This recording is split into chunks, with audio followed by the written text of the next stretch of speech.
Mapagpalang araw mga kataba. Na-miss na naman namin ang munggo, pero ibang klaseng munggo na naman to.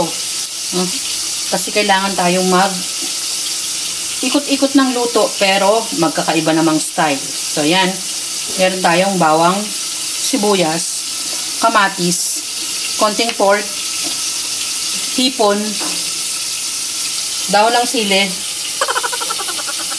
dahon ng ampalaya, at yun namang bunga ng ampalaya.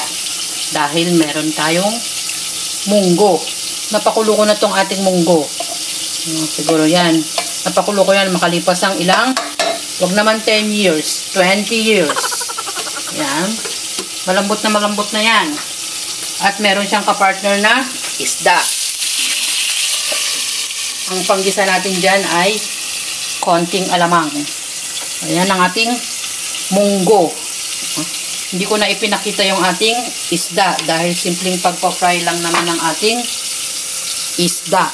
Diba? Pagigisa na lang natin mamaya ang ipapakita natin. Yan ang ating mga ingredients sa ating panibagong version ng munggo. Dito sa same pan, dito na rin ako magigisa. Yan, nagpo-fry na ako ng kaunting pork. Kasi malinis pa naman yung ating kawali. Tinanggal ko yung mga konting dikit ng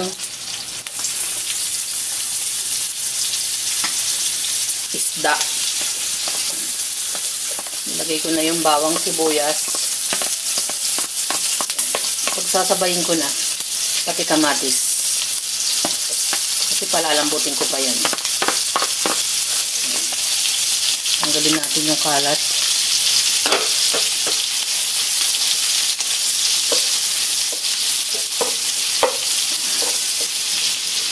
Pabayaan muna natin lumambot yung ating kamatis bago natin isunod yung ating alamang.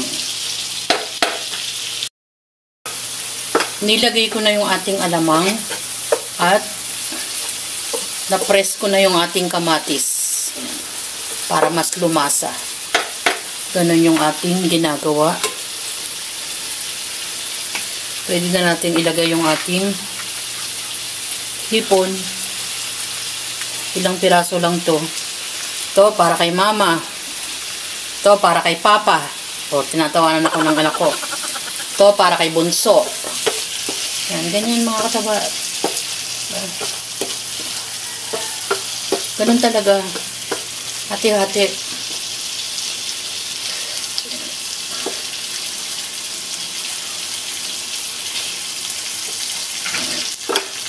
Balik-tarin natin para maluto rin yung ating hipon. At madali lang naman itong maluto kasi ilalagay ko na yung ating munggo. Yan, ang ating munggo. Yan. Yan.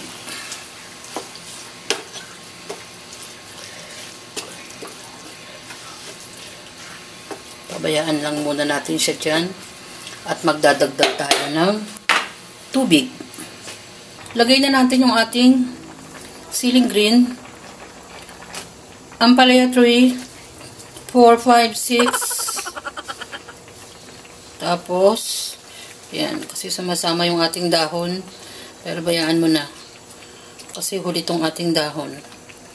Mga ilang minuto lang naman itong ating ampalaya na bunga.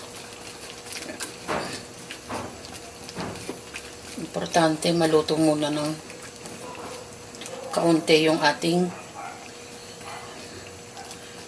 bunga ng ampalaya. Tapos pampalasa, Ajinomoto.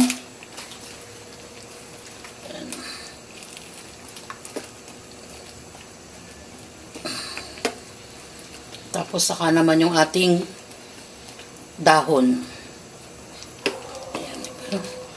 Unti-unti na siyang lumalapot. At hindi ko naman ito anuhin na masyadong masabaw. Ayan. Balikan natin. Ilagay ko na yung ating dahon ng ampalaya. Ayan. Hindi naman kailangan na patagalin pa. Kasi halos luto na yung ating bunga ng ampalaya din. Halos lumalapot na. Ay! Ang sarap. Malasa kasi to eh. Yan. Pwede na tong ihain. Ang sarap niya mga kataba. Promise. Promise! Yan. Panibagong version ng munggo. Yung munggo natin mga kataba, mas malasa siya kasi hipon ang ginamit natin. Lagi kong binabanggit, nagluluto tayo ng iba't ibang version sa ating mga putahe para hindi naman tayo magsawa at merong bago sa ating panlasa. Itong munggo na to napakasarap. Promise mga kataba. Nagdagdag ako ng konting pork. Yung gulay natin, ampalaya. Parehas na dahon at bunga. Ang ipinanggisa ko naman ay alamang. Ganun lang kasimple mga kataba. At maganda rin yung medyo malapot. Sabi ko naman, napakasarap ng recipe na to. Meron din naman tayong simpleng isda. Hindi ko na naitanong kung anong isda to.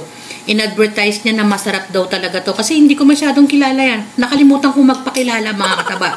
Sa susunod, magpapakilala na ako niyan. Yan ang ating magkapares, mga simpleng recipe. Ang ating munggo at pritong isda. Enjoy, kumain, at maging masaya. Mag-i-enjoy talaga kayo dito sa ganitong recipe. Lalong-lalo na yung munggo. Salamat sa panonood.